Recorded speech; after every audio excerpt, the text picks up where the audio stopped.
What up, B Squad? It is your boy JB, and we are here with another brand new review of Love and Hip Hop Atlanta. This is season 11. This is episode number 5, and this episode was titled Give Them Grace." So, before we go ahead and jump into this review, if you guys are watching this video or any other video on the channel and aren't subscribed yet, then I need you guys to do me a big solid favor and stop taking me out on this date and having me pay for it at the end of it. You guys know the routine. You can do me that favor by liking the video, subscribing to the channel, and also turning on your post notification. And with that out of the way, without further ado, let's go ahead and discuss Love and Hip Hop Atlanta, shall we? All right, guys. So this episode, it was okay. I think next week's episode is going to really be what's going to give us like a lot to talk about because we see a lot of stuff with Erica, Bambi, Sierra, and Scrappy and Mama D. So I think next week's episode is going to be where we really get the get it. I did say hey. I spoke. Hey everybody, welcome into the live. How about that, Tracy? But yeah, this episode was okay. I will say, like I said, been saying for the last few weeks, when it comes down to it, I do want Jessica White to stop talking about Nick Cannon. So since we already talking about her, let's just jump into Jessica's story. So this episode, we see Jessica, and Jessica is supposed to be doing the photo shoot, but Jessica is in a whole lot of pain. So we see them as they're getting ready to rush her to the emergency room, and then she got to the emergency room, and Jessica found out that she has a some fibroids on her in her uterus, and I agree. So yeah, she has fibroids, and this could be some contributing factors to the reason that she's had miscarriages, right? So we see her, and she's talking to EJ King, and I kept looking at EJ. I was like, EJ King looks so familiar. And then I got on Twitter, and I remember who EJ King was. EJ was the one that was supposed to be, they did all that stuff with Megan and Tori. And I was like, okay, that's who EJ King is. I was like, okay, makes sense. Tracy says, I do want her to stop talking about Nick. She has got to stop talking about Nick Cannon. Like, if I swear, at one point in this scene with her, I stopped listening when she was having that conversation with EJ. I really stopped listening to her after she mentioned Nick's name. And I get it. You had a miscarriage with Nick, and it's something that you don't want to happen. And she was talking about how they were planning for kids. But I'm sitting here thinking to myself, girl, he plans for kids with every other woman that he's been with.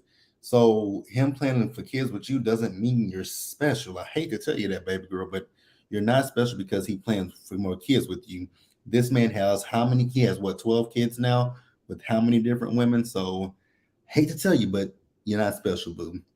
So, like I said, the one thing I will give her credit for is talking about this and talking about how the fact that when Black women go to, their doctors and, they get misdiagnosed by things, I absolutely love that. And that's why, I think that there should, when it comes to OBGYNs, since I'm not a woman, I don't know how many Black OBGYNs are out there, but I mean, it's just alarming when you hear how many Black women, unfortunately don't survive, having children, or and when they tell their doctors that they're in pain, that they get overlooked by that.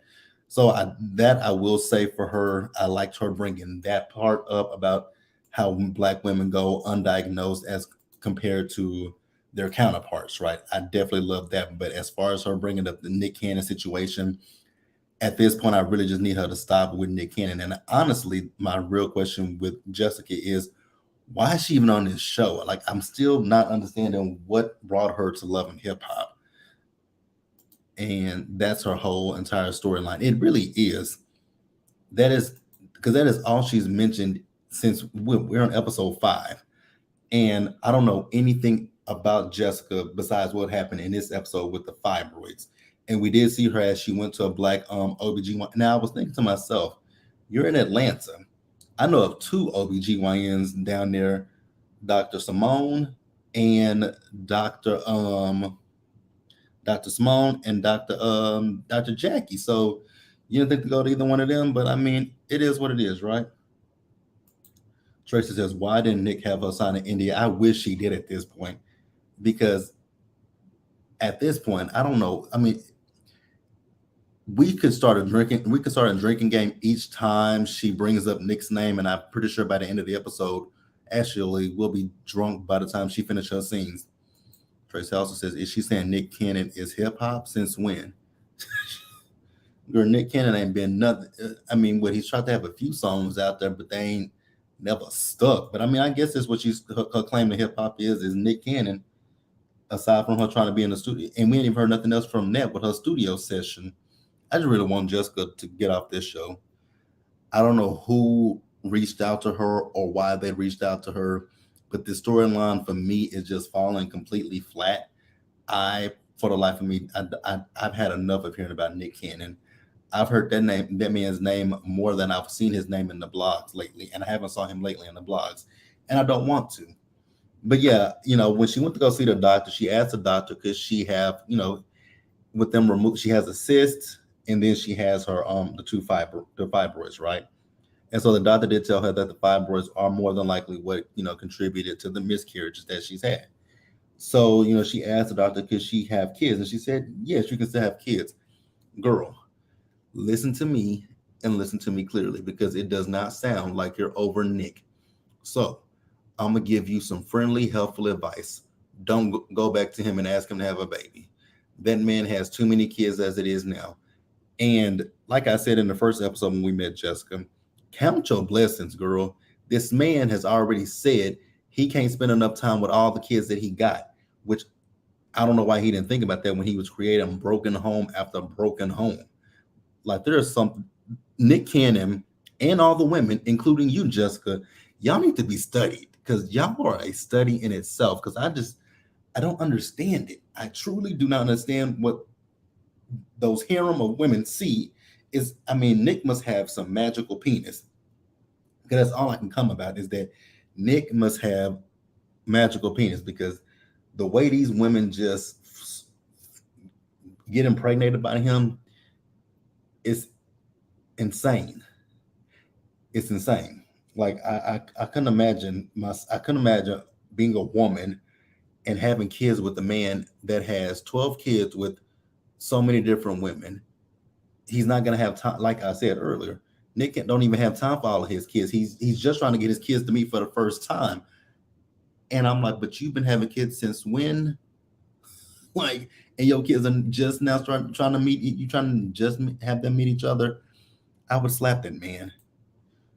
We seen the we seen the penis, and it's nice, but not 12 kids with 7 people nice. You're right about that. It's not 7. Nothing is 7. Nothing is 12 kids, 7 women nice. The only one that we don't count as one of those harem of women is Mariah, because that was the wife. But the rest of them ladies afterwards, I just don't get it. I don't get it. I don't get it. I don't get it. I don't get it. And I'm not gonna try to get it. But Jessica, listen to me once again. Don't try to run back to Nick. His hands are full. He doesn't need another baby. He doesn't need baby number 13.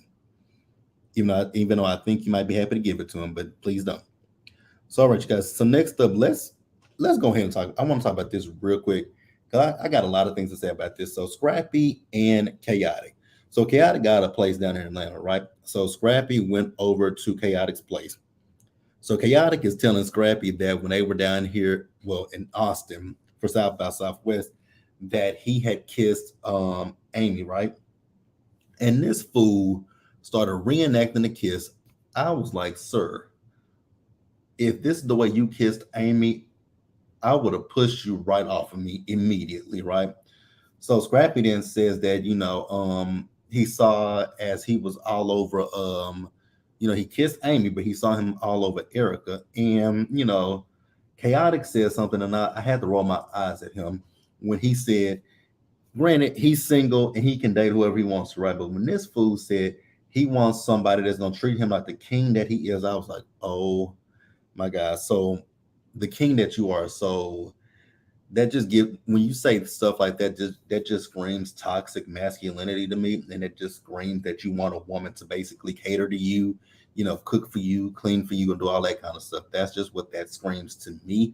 But you guys can tell me if that's what you got from that situation, right? So then he was like, well, what if they both want to decide that they want to be, treat me like the king that they can't, they want that I am, then we can be in a polyester relationship. I was like, chaotic. You do know that the word is not polyester, right? That it is polyamorous. And the producers even had to ask him, do you mean polyamorous? He was like, oh, yeah. I mean, I know what polyamorous is, but, I said polyester because I could wear them both out. Chaotic, chaotic, chaotic. Please go away from me with this, Apollo. Like, say what now? Tracy says, I love chaotic. He is funny as F to me. I don't take things he says serious. I don't. That's the thing about it. I didn't take him seriously. But when he said the king stuff, I was like, no, really chaotic. I felt like chaotic was being, facetious, and I do like chaotic. I really do. I'm just giving him a hard time because of that scene alone. So the issue that I really have with this scene is Scrappy. Like I've said before, Scrappy is a grown ass man. Like he's a little boy in a man's body. Um, Tracy said, yes, I remember. Yes, when he said polyester, I hollered. I cracked up when that fool said polyester relationship. I'm like, he was like, what? And they told him polyester is part of clothing. I was like, you really don't know what that means, chaotic, but okay. It was funny. So Scrappy, he's talking about the situation that happened with him and Erica Mena last week when Erica was talking about that he cheated on Bambi and got Diamond pregnant, right? Well, we clearly see that that ain't the case at this point. So Scrappy is talking about the fact that, let's see what this comment says. Why is these clowns requesting to be treated like kings? That that was what threw me, was the fact that he just said treat him like a king. And when I hear men say that, I just typically think that they are one of those men who are archaic in their thought process, that the women should cater to them. That's always what I think. Now, is it always the case? Not always, but that's just what I think. Now, Scrappy, I have the issues of Scrappy really come from the way that Mama D raised him. As K Michelle said, you can't raise a man, and that is exactly what Scrappy is, a little boy that was never raised right. Because I mean, let's think about it. Mama D was a PIMP. So he's talking about the fact that he never had sex with Diamond. And he did say that, he has been texting Diamond and that Diamond did come back to his room. But he once again says that he and Diamond never had sex. So if that's what Scrappy says, I believe it until Diamond comes out and says otherwise, right? So Scrappy then says he still loves Bambi. And I was like, how do you still love Bambi if you're in, excuse me, how do you still love Bambi if you're entertaining your ex-girlfriend, Diamond? How do you still love Bambi if you brought your ex-girlfriend to your room? And don't tell me you like y'all might not have had sex, but y'all did something in their room. Y'all didn't just sit in their room and play, spades or dominoes or nothing like that. Y'all didn't sit in there and just talk. You and Diamond did something. You might not have had penetration, but you did something. And I'm not saying that I know y'all did something. Made out something, fondled, you did something. Y'all are people of a particular age. We are not 18, 16, 17, stuff like that. You did something in that room. So then Scrappy is talking about how he's been living in hotels. But I just saw last week where Scrappy got a house. But then in the first or second episode, we saw that you and your wife had to move out of your house because you were not paying your portion of the rent. If I was Bambi, I would be upside this nigga's head with a skillet every time I would wear Scrappy out just on sight alone, right? And then he tells Chaotic he's going to be moving in with Mama D. That's the problem. Your mother, Mama D, is the biggest problem in Scrappy's life. Mama D coddles Scrappy. Mama D enables all the all the stuff from Scrappy. Mama D don't ever say anything about Scrappy. She always has an issue with the women in Scrappy's life. Let's just go back to season one. Mama D couldn't stand Erica. The only person that she liked is um Shay Francine Frinsky Bucky Johnson. That is the only person that she liked. And I think the only reason why she liked Shay is because Shay catered to that man as if he was a king. I think that's the only reason why Mama D liked Shay, because Shay was the one that, coddled Scrappy just like she does.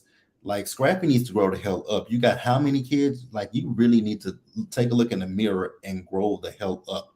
Scrappy is nothing but a grown ass little boy, and Mama D is the problem. As long as Mama D isn't going to enable Scrappy's bullshit, he's never going to grow up, and he's never going to do better for himself and for his kids.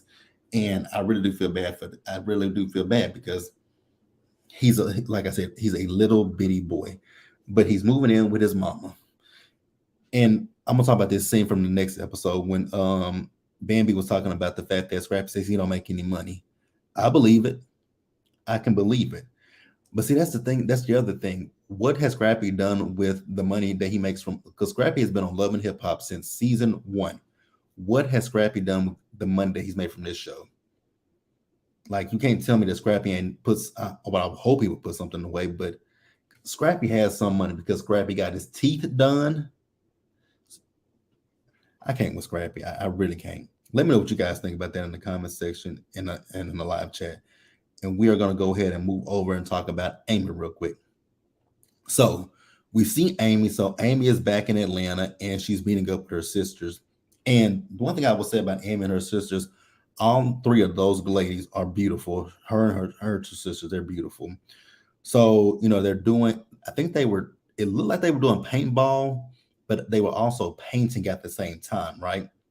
So Amy's talking to her sisters, and she's telling her sisters how South by Southwest was, and she's telling them that she realizes now that the issue with her and her sisters is not really them; it's more specifically their mother.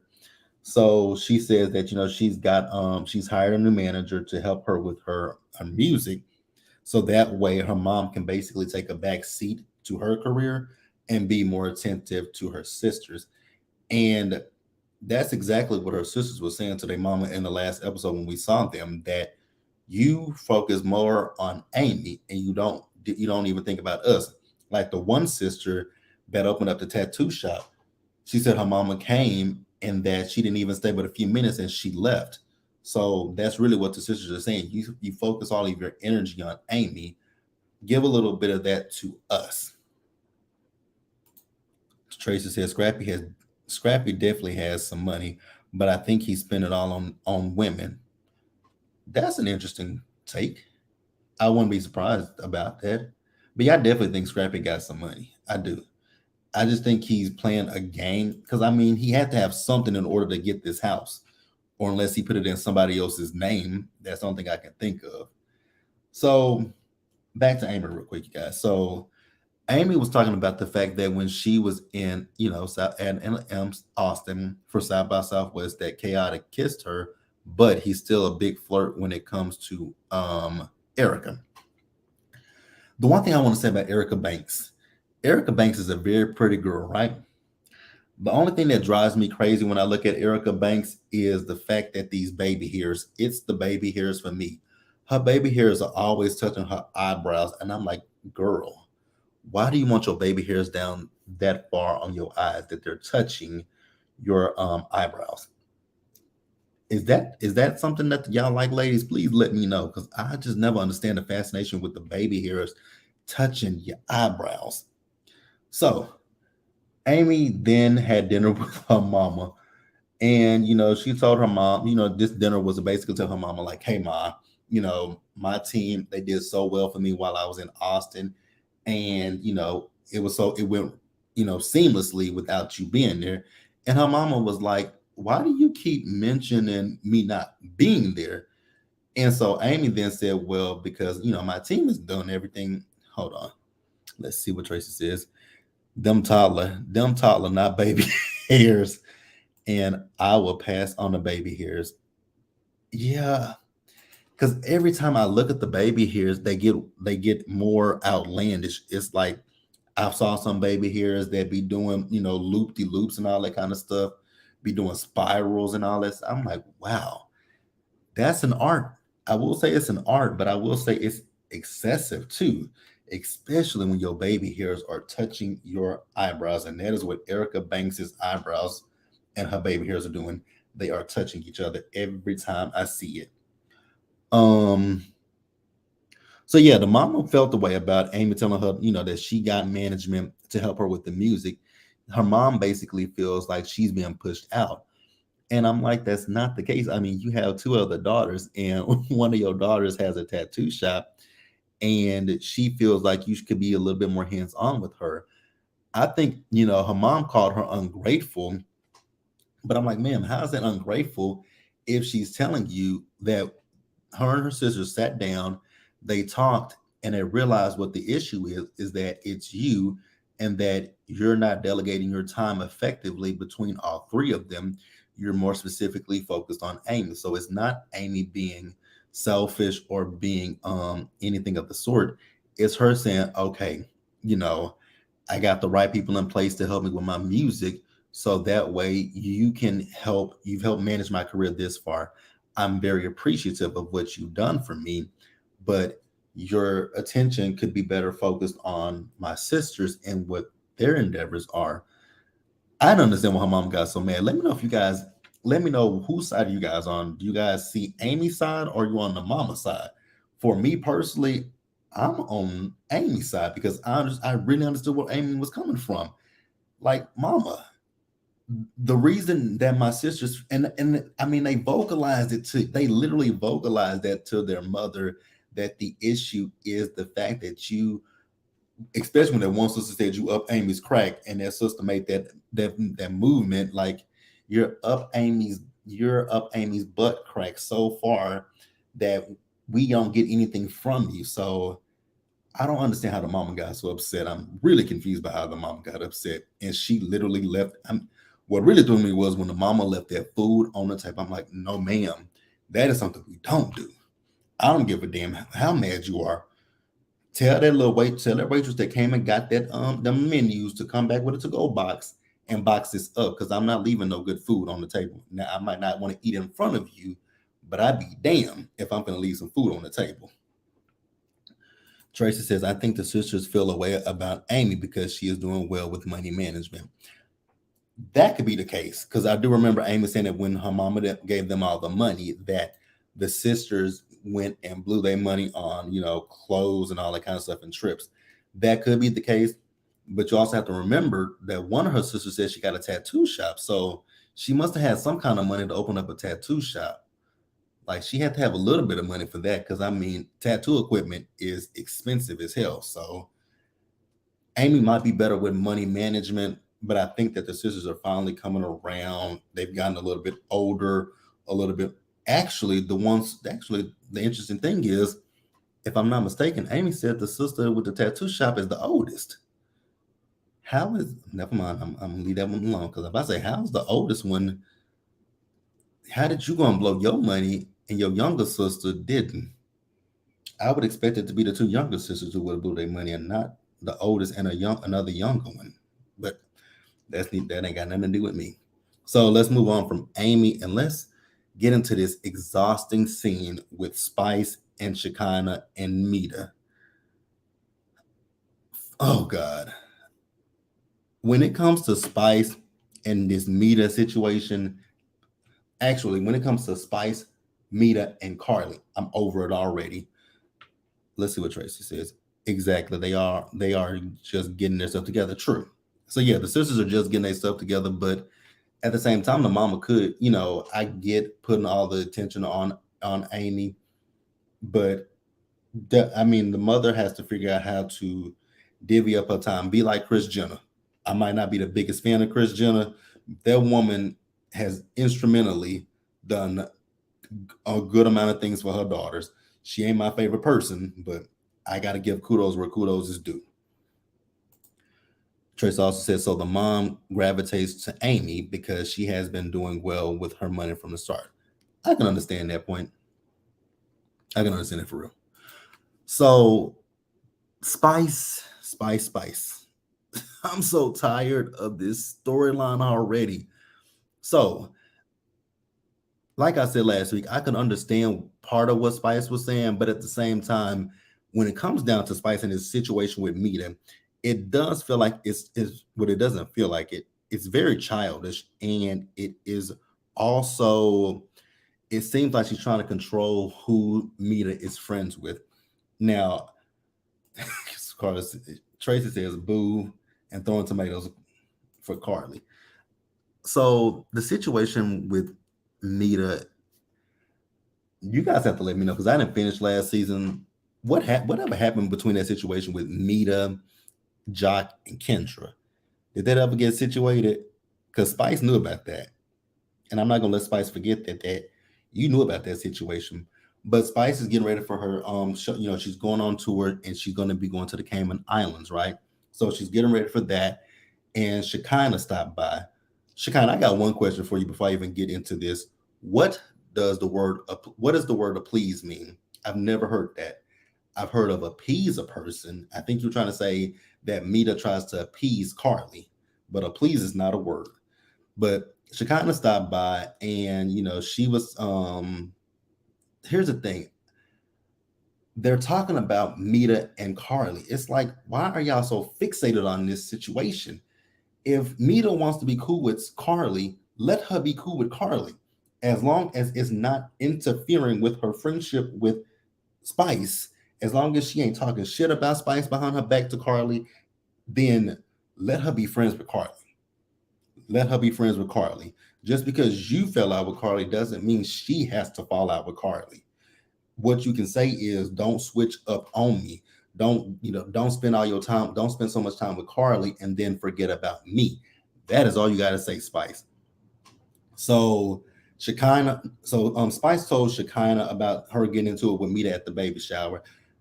Now, here's the thing about them getting into it at the baby shower. That was the wrong time and the wrong place. That event was all about Jasmine, and here you two are arguing about her mother. It's stupid. It looks so stupid and it looks so childish to me, right? So we then see Spice and Shekinah when they got to the Cayman Islands. So Spice is going around doing her doing radio interviews and all that kind of stuff. And so she got to the hotel room and she's getting ready to go to dinner. So it's the friend that was with her earlier in the season. I can't remember her name. It's Shekinah and it's another friend, right? So Meda calls Spice to let her know that, hey, I'm here in the Cayman Islands. And Spice is like, you came. She was like, yeah. And she was like, well, I didn't think he was going to come, especially after what happened at the baby shower. Girl, it wasn't that deep. And it still ain't that deep. Tracy says when she told Spice she would be back friends in a few months. I was done. I agree with Meda. Yeah, I'm actually starting to lean more towards Meta's side in this situation now. The more that Spice talks about it, I'm leaning towards Meta. And I don't know nothing about Meta. I just have a bad taste in my mouth from Meta from last season. And let me tell you guys when it comes to Carly and why I think Carly befriended Meta. Because if you guys, I remember last season when Meta was telling them how many years she had been messing with Jock. I really feel like that was the main reason why Carly became friends with Meta because of the situation with Jock to be messy. That's why I think Carly did that. I don't think Carly became cool with Meta to spite Spice. I think it was really because of the Jock situation. And we know what a messy bird Carly is. Like, I think that's really why Carly became cool with her because Carly likes the drama and Carly likes the mess. So, Spice told Meta that she was going to dinner, and so Meta said she's gonna get dressed and she's gonna come join them, right? So Meta came to the dinner and she tried to give Spice a kiss, and Spice is like, "We not there yet." And so Meta was like, "Okay." She was like, and Spice was like, "I think you don't know. You act like you don't know what the issue is, girl. Even I don't know what the issue is. I mean, unless Carly and Meta have been talking cash money shit behind your back, then what is the issue? Trace says, "Oh, don't worry. Jock and Kendra act like nothing happened with me to really. But this woman, wait a minute. Wait.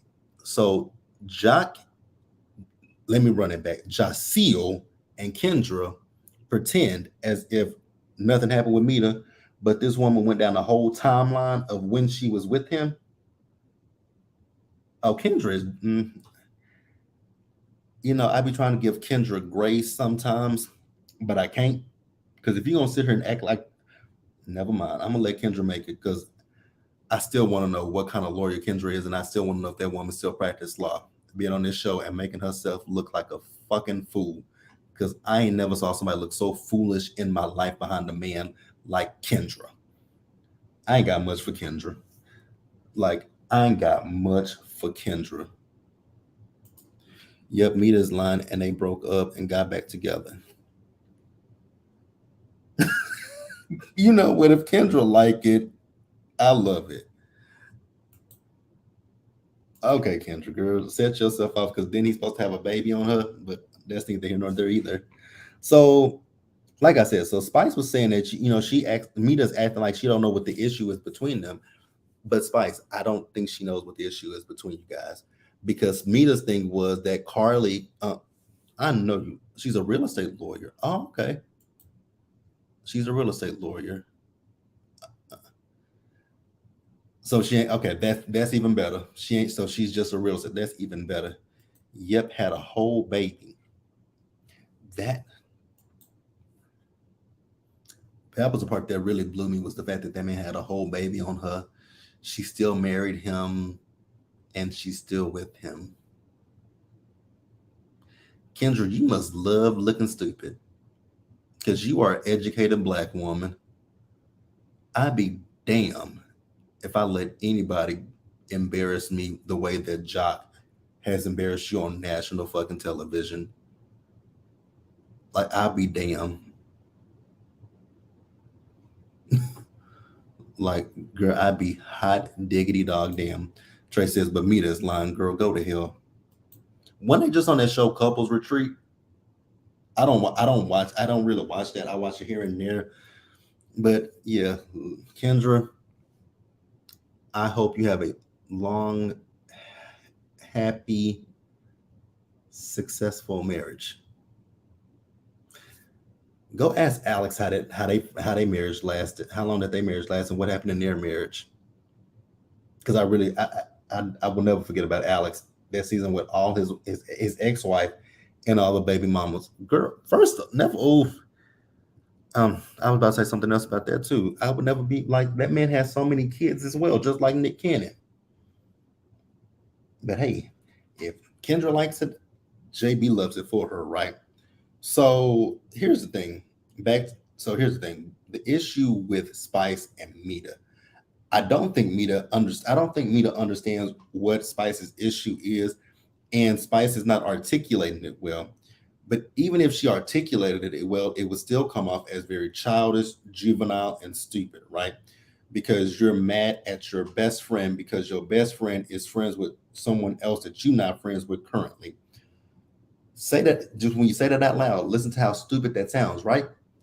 I'm mad at my best friend because my best friend is not around and my best friend is hanging out with somebody that I'm not currently friends with right now. As long as like I said last week, if my best friend was to befriend somebody that I'm not cool with, I'm not gonna be upset with my best friend. I'm be like, okay, you can be friends with whoever you want to be friends with. It doesn't change my relationship with you as long as you don't switch up on me, as long as you don't talk about me to that person, we're good, we're fine. But when you start talking about me to that person, then I'm gonna feel away. I'm be like, well, damn, me and you've been friends for so many years. Like, why would you talk about that person? Why would you mention anything that's going on in my life to somebody that I don't rock with and I don't fuck with? That's what Spice should say to Meta. And like Meta said to her, she came to the DR and y'all talked, and I thought y'all were good. And Spice was like, we didn't talk. Okay, ma'am. What is the real deal? Because even when you talked about in the first episode that Carly was going around and telling people that she paid for your birthday party, Spice, that ain't that deep. So then she kind of want to chime in. I was like, girl, you just really want to monument at this point, right? So she kind of was like, well, Meda, you didn't invite me, you didn't tell me about Spice when she was in the DR. And I just want to know what happened there because Carly came. And Meda was like, well, I was told by her sister that there were too many people there, and she didn't want anybody else to come. So you can't be putting it off on Meda. So Meda and Shekinah got into it for a little bit. Then Spice wants to chime in and tell them to stop arguing with each other. And I was like, but you got an issue with her too. So please make this shit make sense to me because I'm not understanding what the hell is going on here. Like, I was really confused. But then at the end of it, Spice and Meda made up with each other. I was like, what in the Twilight Zone hell is going on here? Like, I was thoroughly confused. I'm just, I hope that this is the last time I have to hear anything about Spice, Meda, and Carly. I really hope this is the last time I have to hear about it. I really don't want to hear anything else about the fact that Carly moved into Spice's neighborhood. Girl, what's done is done. Spice, she's there. Live with it. Either you can be fine with that or you can move. One of the two. I don't really give a goddamn. But yeah, let me know what you guys thought about this episode. The episode was okay. If we could have do without the Spice and Meda stuff, I wouldn't have been happy. Like I said about Jessica, I really want Jessica to stop mentioning Nick Cannon. I promise you guys, I don't want to hear anything else about Nick Cannon. The more she talks about that man, the more I tune out of her scenes. And I would like to know a little bit more about Jessica outside of Nick. I would like to know what she's doing these days. But hey, but for the love of God, please, if Nick Cannon's your entire storyline, I'm gonna need Mona and the production team to, just say, you know what, girl, we can't have that on camera. Let's cut it. Let's wrap. Like, it's a wrap. Tracy says they want me to believe Carly bought a house. Renting is a stretch. I said that last week in last week's review that I don't believe that Carly bought that house. Part of me feel like it's a storyline. Part of me feels like it's a storyline. But y'all know how Love and Hip Hop is. That is part of the reason why, because I think it was you, Tracy, who mentioned I can review Love and Hip Hop, but I can't do basketball wise. This is why I can do Love and Hip Hop, because with Love and Hip Hop, we can poke the holes in the storylines of what's real and what's fake. But with basketball wise, that's supposed to be quote unquote, those are real women in dealing with, some of them are in real relationships with basketball players, why, coaches or whatnot. That's the difference. Love and Hip Hop, I know to have some of this shit is just made up for TV and fake as hell. I can live with that. But yeah, you guys, that was episode number 5. Episode, like I said, episode number 6. Now that look like it's gonna be a good episode. With I think this is the episode. I saw this preview like when they were filming this season. I did see in the blogs when Scrappy and Erica Mena had got into it with each other. I wonder if we're gonna get the Erica Mena. You can't handle my mouth, motherfucker. I wonder if we're gonna get that Erica Mena. Did I see Scrappy's live? Hell no. I don't even follow Scrappy. You can. When did he go live and what did he say? I don't follow Scrappy. I don't even follow nobody from Love and Hip Hop Atlanta. Do I? Actually, the only person I've ever followed from Love and Hip Hop Atlanta was Mimi Faust. But no, what does Scrappy say in his live? Let me know. I'm very curious. Ugh. Scrappy can't say nothing, to be honest with you. He went live 2 days ago. I'm gonna have to look it up and see what he said. I'm gonna have to look that up and see what Scrappy said. Because is he trying to justify anything? Oh, okay. He said he has proof he was sending Bambi money for the bills. So is he trying to say that he sent Bambi the money for the bills, but Bambi must have did something else with the money? He did say the money was not on time. I mean, so he sent Bambi the money for the bills, but he did say that the money was not on time. Okay, Scrappy. If that's what you, I feel like Scrappy is trying to clean up what's going on currently, because I think a lot of people have gone in on Scrappy, and I think he's just trying to come back and smooth things over. He said he was in her 5,000 here, and then 3,000 weeks later. How much was the fucking rent? How much was the rent? Because I mean, y'all got evicted. Okay, Scrappy. I mean, if that's what you want to say, I don't believe it. I don't 100% believe it. I don't believe it. But hey, we gonna let Scrappy have it. Scrappy, he said he was on tour and was sending her money when he got paid for the shows.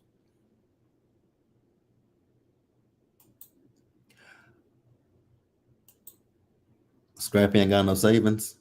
Because again, Scrappy has been on Love and Hip Hop Atlanta since the beginning.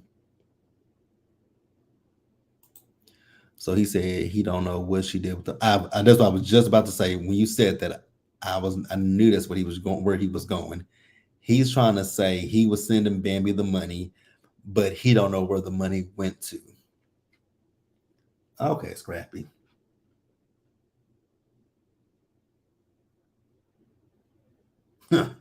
Okay, Scrappy. I'm gonna let you. If that's what you say and you want to stick to it, go for it, sir. I don't believe you, but hey, maybe somebody will believe him. But they start back up filming for the second half, and he's going to show. Wait a minute. Second half. Why are we still doing? I hate that is the one thing about VH1 and MTV that I absolutely hate. Why do they split seasons up instead of just having one long ass like what the hell? I hate season 11A and 11B. Like that really gets on my nerves. So I want to see. I do too. I absolutely want to see it. Like if he says he got proof that Bambi, he was sending Bambi the money, and he don't know where it went to, I would absolutely want to see the proof. And if it vindicates him, then I'll come on here and I actually apologize and say we went off of what we saw on television. Her saying that you weren't paying your part of the rent. If he come on the second half of Love and Hip Hop Atlanta and say, yeah, the things that Bambi was saying weren't true, I'm all about saying, what, that's my bad. We judged you based off of what we saw on the television, and then we saw you go get a. But see, here's the thing that I want to point back to. If that were, here's the thing that I just have to say this. Even if Scrappy was sending Bambi the money for the rent and the bills, right? In this episode alone, Scrappy said that he was staying in a hotel room, and then he said he's going to go stay with Mama D. Why don't you have money at that time? Why don't you have money to go get your own apartment or get a place, get a house? He just now got the house. So there are some holes in what I think there are some holes in what he says. There are two sides to every story. Well, there are three sides to every story. His side, Bambi's side, and what's in the middle, and that there lies the truth, what's in the middle. So I will say if he was spending money, but it was late and sometimes early. And see, here's the thing, when it comes to like renting, and if you send money late, you have to pay the rent plus whatever late fees you have associated with it. And depending on how much the rent was, like she probably had to spend a little bit more for late fees. So I'm curious, if they are getting ready to film the second half of season 11, and he has the proof, I'm here for seeing it. I really am. But as of right now, I still feel how I feel about Scrappy. Until he shows otherwise, why didn't he show it on the live? If he has the proof, I get that they're getting ready to film, but I would have vindicated myself on the live. Tracy says, but honestly, I side eye Bambi a lot too. I do too. I've said that plenty of times when it comes to Bambi. I definitely side eye Bambi. Bambi is I'm I don't defend Bambi like that, but I definitely have had a side eye for Bambi. Bambi is not an innocent person. So I don't want to say I'm not saying that. Like when it comes to Bambi, Sierra, and Erica Mena, they are all, they all, especially Bambi and Erica, y'all got with men and y'all thought that y'all were going to change them, but you didn't. And it's like the age old saying, fool me once, shame on you. Fool me twice, shame on me. And that's exactly what happened with Erica Mena and with Bambi. With Bambi, the writings were on the wall, literally. You just you just decided to look over everything, and anything that was a red flag, you just chose to paint it different colors. So yes, I don't, I side eye Bambi as well as I side eye Scrappy. It takes two to tango. But hey, you guys, I went a little bit longer than what I expected to, but I had fun. I will see you guys. So you guys, I do have a live schedule for Saturday. We are going to talk about the cast of Love During Lockup, you guys. This cast right here, they look very interesting, you guys. So join me for the live Saturday at, I believe it's 5 p.m. Central Time. And then I also probably will be going live early on Saturday afternoon at noon, if depending on what this episode of Rated to Love gives. But for sure, we'll be going live Saturday to talk about the cast of Love During Lockup, which premieres next Friday on WeTV. I'm so excited for it, you guys. But I hope you guys have a great night, and I will catch you guys for something else. So I will see you guys tomorrow, pre-recorded for Sisters and for the Real Housewives of Orange County. But until then, you guys be safe. Take care of yourselves, you guys. Be blessed, and I'll see you guys later.